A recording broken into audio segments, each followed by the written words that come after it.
Agora você pode fazer parte do clube de membros do Spurgeon TV. Esses são e-books já disponibilizados para os membros do canal. Todos os dias, novos e-books são adicionados junto com outros benefícios que só os membros têm. Sendo um membro, você passa a ajudar no crescimento desse ministério, tanto na quantidade do que podemos publicar, como na qualidade do material. Nosso propósito é, juntos, atingirmos o maior número de pessoas com solo escritura. Seja um membro do Spurgeon TV. Invoca-me no dia da angústia e eu te livrarei, e tu me glorificarás. Salmo 50, verso 15. Um livro encantou a todos nós nos dias da nossa juventude. Existe algum garoto vivo que não o tenha lido? Robinson Crusoe era uma riqueza de maravilhas para mim. Eu poderia tê-lo lido 20 vezes e nunca ter me cansado. Não tenho vergonha de confessar que ainda posso lê-lo agora com uma alegria sempre renovada. Robinson e seu amigo Sexta-feira, embora meras invenções da ficção, são maravilhosamente reais para a maioria de nós. Mas por que estou falando assim em uma noite de domingo?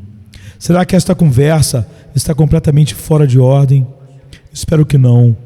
Um trecho desse livro vem vividamente à minha memória esta noite, enquanto leio meu texto, e nele encontro algo mais do que uma desculpa. Robinson Crusoe foi um náufrago. Ele acaba numa ilha deserta, completamente sozinho. Seu caso é muito lamentável. Ele vai para a cama e é atingido por uma febre. Essa febre dura muito tempo e ele não tem ninguém para cuidar dele, nem mesmo para trazer-lhe um copo de água fria. Ele está pronto para perecer. Ele estava acostumado a pecar e tinha todos os vícios de um marinheiro, mas sua situação difícil o fez pensar. Ele abre uma Bíblia que encontra em seu baú e se depara com este trecho: clame a mim no dia da angústia, eu o livrarei e você me glorificará. Naquela noite, ele orou pela primeira vez em sua vida, e dali em diante havia nele uma esperança em Deus que marcou o nascimento da vida celestial. Defoe, que escreveu a história, era, como vocês sabem, um ministro presbiteriano, e embora não fosse excessivamente espiritual, ele conhecia o suficiente do Evangelho para descrever de forma muito vívida a experiência de um homem que está desesperado e encontra a paz ao se entregar ao seu Deus. Como romancista, ele tinha um olho perspicaz para o provável e não conseguia pensar em um trecho mais propenso a impressionar um espírito quebrantado do que este. Instintivamente, ele percebeu a mina de conforto que se encontra dentro dessas palavras. Agora que tenho a atenção de todos, esta é uma das razões pelas quais comecei assim o meu discurso. Mas tem um propósito adicional, pois embora Robinson Crusoe não esteja aqui, nem seu amigo Sexta-feira também, pode haver alguém aqui muito parecido com ele. Uma pessoa que sofreu um naufrágio na vida e agora se tornou uma criatura à deriva e solitária. Ele se lembra dos dias melhores, mas por causa de seus pecados, ele se tornou um proscrito, alguém que ninguém procura. Ele está aqui esta noite, jogado à margem, sem um amigo, sofrendo no corpo, arruinado em seus bens e esmagado em espírito. No meio de uma cidade cheia de pessoas, ele não tem um amigo, nem alguém que queira admitir que já o conheceu. Ele agora chegou ao osso nu da existência. Nada está diante dele, além de pobreza, miséria e morte. Assim, diz o Senhor a você, meu amigo, nesta noite: clame a mim no dia da angústia, eu o livrarei e você me glorificará. Você veio aqui meio esperançoso de que possa haver uma palavra de Deus para a sua alma. Meio esperançoso, eu disse, mas você está tão sob a influência do medo quanto da esperança. Você está cheio de desespero. Para você, parece que Deus se esqueceu de ser gracioso e que Ele, em sua ira, fechou o coração de sua compaixão. O demônio mentiroso o persuadiu de que não há esperança, com o propósito de prendê-lo com as algemas de desespero e mantê-lo cativo para trabalhar na roda da impiedade enquanto viver. Você escreve coisas amargas contra si mesmo, mas elas são tão falsas quanto amargas. As misericórdias do Senhor não falham. Sua misericórdia dura para sempre. E assim, com misericórdia, Ele fala a você, pobre espírito atribulado, a você mesmo: clame a mim no dia da angústia, eu o livrarei e você me glorificará. Sinto em mim a convicção de que neste momento falarei diretamente, com a ajuda de Deus, a algum espírito aflito. Em uma congregação como esta, nem todos podem receber uma bênção pela palavra que é proferida, mas certas mentes são preparadas para isso pelo Senhor. Ele prepara a semente a ser semeada e o solo para recebê-la. Ele desperta um senso de necessidade, e esta é a melhor preparação para a promessa. De que serve o conforto para aqueles que não estão em angústia? A palavra desta noite será inútil e terá pouco interesse para aqueles que não têm angústia no coração. Mas por mais mal que eu possa falar, esses corações se alegrarão, pois precisam de segura garantia de um Deus gracioso e são capazes de recebê-la quando resplandece neste texto precioso: clame a mim no dia da angústia, eu o livrarei e você me glorificará. É um texto que eu gostaria de escrever em estrelas no céu, ou de proclamar com uma trombeta ao meio-dia do topo de cada torre, ou de imprimir em cada folha de papel que passa pelo correio. Deveria ser conhecido e lido por toda a humanidade. A primeira observação não se limita apenas ao meu texto, mas também ao texto e ao contexto. O realismo é preferido ao ritualismo. Se você ler cuidadosamente o restante do Salmo, verá que o Senhor está falando dos ritos e cerimônias de Israel, e Ele está mostrando que se importa pouco com formalidades de adoração, quando o coração está ausente delas. Creio que devemos ler todo o trecho. Não te repreenderei pelos teus sacrifícios, ou pelos teus holocaustos que estão continuamente perante mim. Não tomo novilhos da tua casa, nem bodes das tuas malhadas, porque meu é todo animal da floresta, e o gado sobre 1000 montanhas. Conheço todas as aves dos montes, e tudo o que se move no campo é meu. Se eu tivesse fome, eu não te diria, pois o mundo é meu e a sua plenitude. Porventura, comerei eu a carne dos touros, ou beberei o sangue dos bodes? Oferece a Deus sacrifícios de ações de graças, e paga ao Altíssimo os teus votos, e invoca-me no dia da angústia, eu te livrarei, e tu me glorificarás.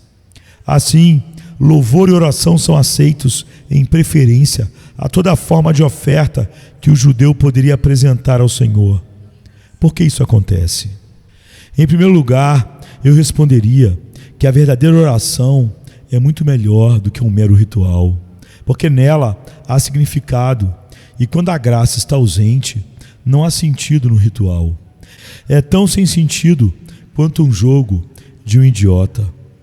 Você já esteve em alguma catedral romana e presenciou o serviço diário, especialmente se fosse em uma grande festa, com os meninos vestidos de branco e os homens de violeta, rosa, vermelho ou preto?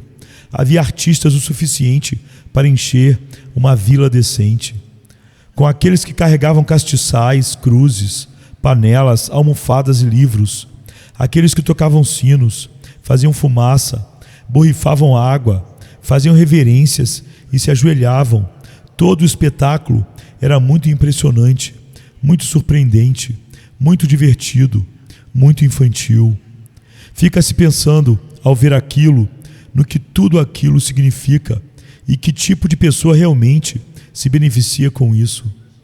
Também é surpreendente pensar na ideia que os católicos devotos devem ter de Deus. Se imaginam que Ele se agrada de tais performances. Você não se pergunta como o bom Senhor suporta isso? O que a mente gloriosa dele deve pensar disso tudo? Embora o incenso seja agradável, as flores sejam bonitas e os ornamentos sejam finos, e tudo esteja de acordo com o antigo decreto, o que é isso? Qual é o propósito daquela procissão? Qual é o objetivo do padre decorado, do altar magnífico? Essas coisas têm algum significado?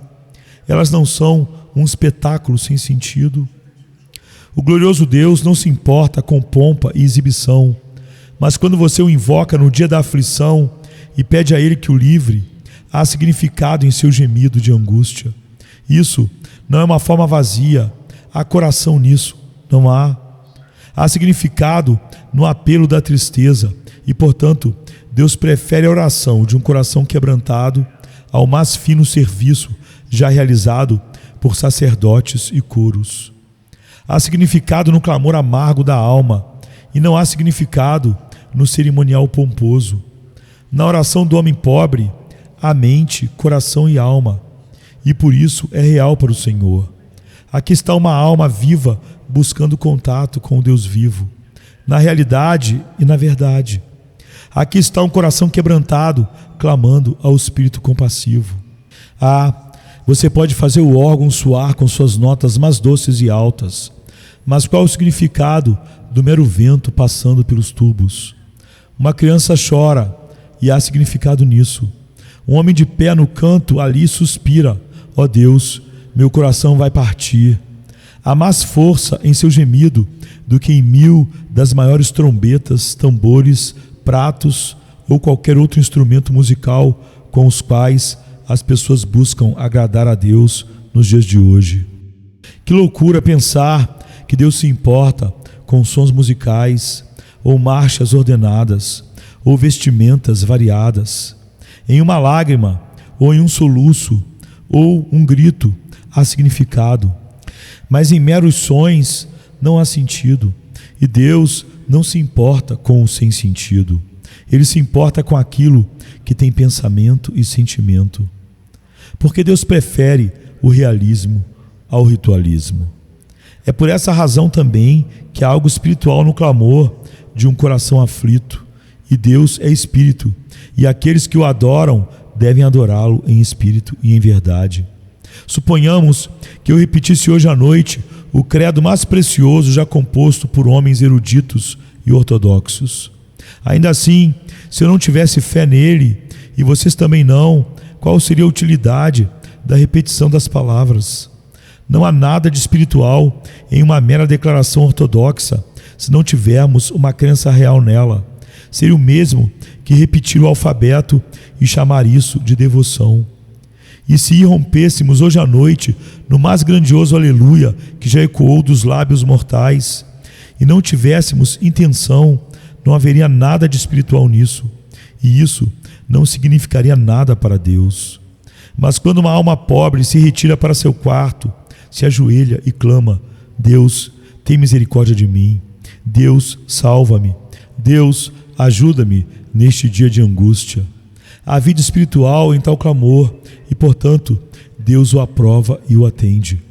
O culto espiritual é o que Ele deseja, e Ele o terá ou não terá nada. Aqueles que o adoram devem adorá-lo em espírito e em verdade. Ele aboliu a lei cerimonial, destruiu o único altar em Jerusalém, queimou o templo, aboliu o sacerdócio aarônico e, por fim, para sempre, a toda a performance ritualística, pois ele busca apenas verdadeiros adoradores que o adorem em espírito e em verdade. Além disso, o Senhor ama o clamor do coração quebrantado, porque ele o reconhece distintamente como Deus vivo, verdadeiramente buscado na oração. Em muitos aspectos da devoção exterior, Deus está ausente, mas como zombamos de Deus quando não o reconhecemos como presente e não nos aproximamos dele em sua própria essência. Quando o coração, a mente, a alma se rompem para chegar ao seu Deus, então é que Deus é glorificado, mas não por meio de exercícios corporais nos quais ele é esquecido. Como Deus é real para um homem que está perecendo e sente que somente Deus pode salvá-lo. Ele crê que Deus existe, caso contrário, não faria uma oração tão angustiada a ele. Ele fazia suas orações antes e pouco se importava se Deus ouvia ou não, mas agora ele ora e a preocupação principal dele é se Deus está ouvindo. Além disso, queridos amigos, Deus se deleita quando clamamos a Ele no dia da aflição, porque há sinceridade nisso. Tenho medo de que, na hora da nossa alegria e nos dias da nossa prosperidade, muitas de nossas orações e ações de graças sejam hipócritas. Muitos de nós somos como peões de crianças que param de girar a menos que sejam impulsionados com o fio novamente. Certamente, oramos com intensidade profunda quando passamos por grandes dificuldades. Um homem está muito pobre, está desempregado, gastou seus sapatos tentando encontrar trabalho, não sabe de onde virá a próxima refeição para seus filhos. E se ele ora agora, é provável que seja uma oração muito sincera, pois ele está realmente empenhado devido a uma verdadeira aflição. Às vezes, desejei que algumas pessoas cristãs muito gentis, que tratam o Evangelho como se fosse apenas para luvas de seda, pudessem ter um pequeno período de rudeza e realmente enfrentassem dificuldades reais. Uma vida de facilidade gera muitas falsidades e pretensões que desapareceriam rapidamente diante de provações concretas. Muitos homens foram convertidos a Deus em florestas da Austrália pela fome, pelo cansaço e pela solidão. E quando eram ricos, cercados por bajuladores alegres, nem sequer pensavam em Deus. Muitos homens, a bordo de navios no Atlântico, aprenderam a orar no frio congelante de um iceberg, ou nos horrores do vale das ondas dos quais o navio não conseguia se levantar. Quando o mastro é derrubado e cada tábua é pressionada e o navio parece condenado, então os corações começam a orar sinceramente e Deus ama a sinceridade. Quando realmente queremos, quando a alma se derrete em oração, quando eu preciso disso ou estou perdido, quando não é uma farsa, não uma performance vã, mas um verdadeiro clamor de coração quebrado e agonizante, então Deus o aceita. Por isso ele diz: clame a mim no dia da angústia. Esse tipo de clamor é o tipo de adoração que ele se importa, porque há sinceridade nele, e isso é aceitável ao Deus da verdade. Além disso, no clamor do aflito, há humildade. Podemos passar por uma performance religiosa altamente brilhante, seguindo os ritos de alguma igreja chamativa, ou podemos seguir nossos próprios ritos, que são tão simples quanto possível, e podemos estar o tempo todo dizendo a nós mesmos: isso está muito bem feito. O pregador pode estar pensando: não estou pregando bem? O irmão na reunião de oração pode sentir dentro de si mesmo: como sou fluentemente encantador. Sempre que há esse espírito em nós, Deus não pode aceitar nossa adoração. A adoração não é aceitável se estiver desprovida de humildade.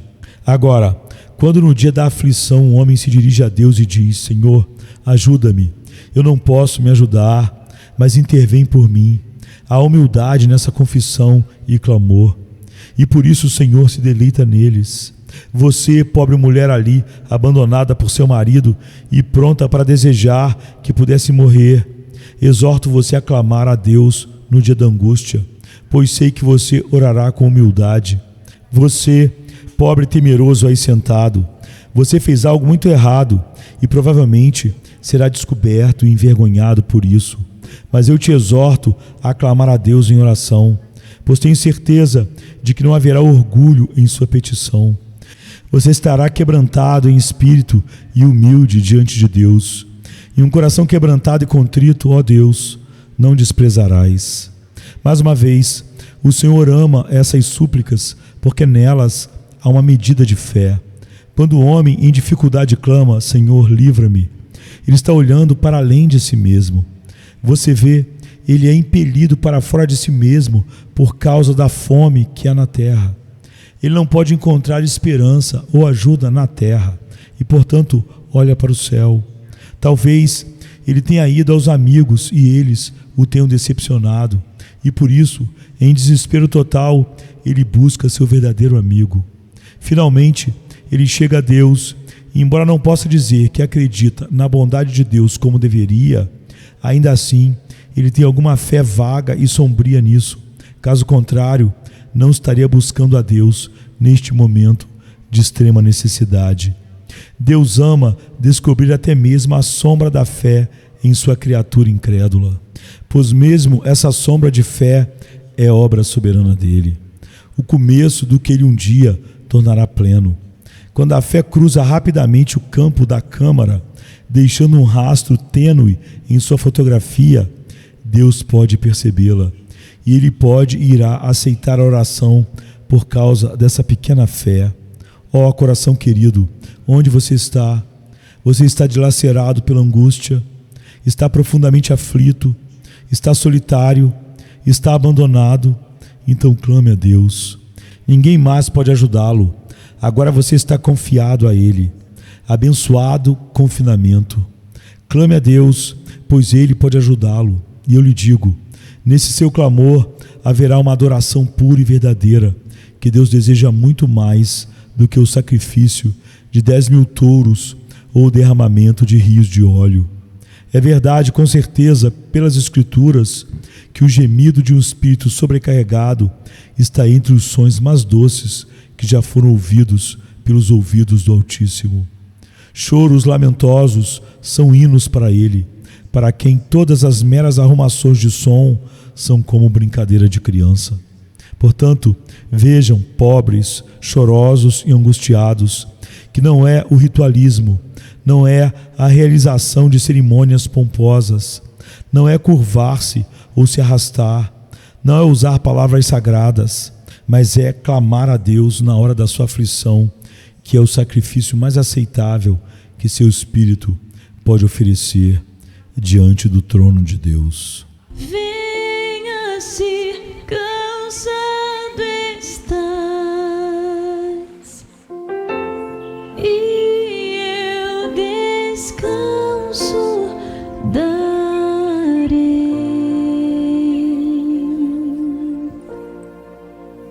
Tu descansarás. Venha-me se não tens paz, e eu darei paz sem fim. Terás paz sem fim. O meu jugo é leve, o meu fardo graça dá. Tome tua cruz, te darei a paz.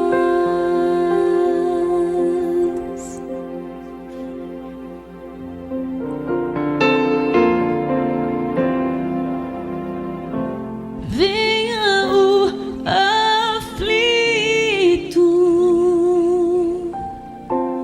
e lhe darei paz. Minha paz darei.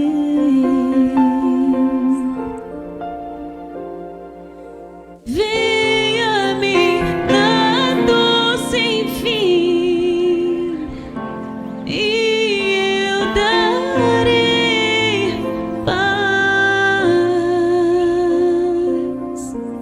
darei minha paz. Acalmar tuas águas e falar ao coração. Tome meu fardo,